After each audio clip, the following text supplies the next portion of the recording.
Daugelis merginų moterų norėdamos būti gražios ar esančios lieknos, jos sako, laiba jau liekna jau kaip stirna.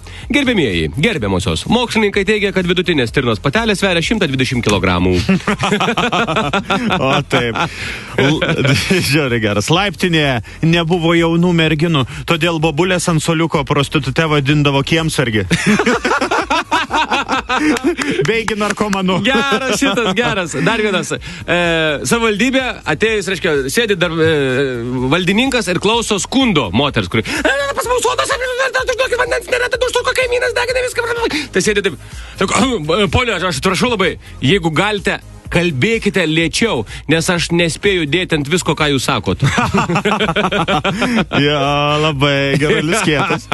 Dar vienas toks vakarinis S ženkliukas. Okay. Jei nurengęs merginą pamatai, kad jos apatiniai suderinti, reiškės, ne tu suplanavai šį seksą.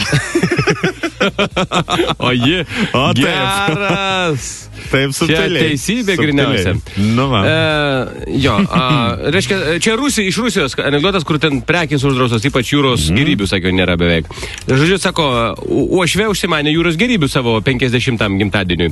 Ir vyrukas, reiškia, nusprendė ją pamaloninti jūros druskos kilogramų. Okay. Iš jūros. Į Lietuvą grįžkime. Kiekvienas save gerbintis vyras turi mokėti pasitaisyti triusiukus per kelnių kišenės. Dar vienas Facebook'e susirašinėja, panelė rašo bičiui.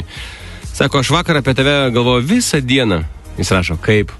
Atrašo, blogai. Man atrodo, šiandien tokie šotai, kulkos tokios. Labai žinok, aš irgi tu pasakė. Kieti skrodžiantis. Šaudom toliau, dar turim 1,5 minutės tikrai.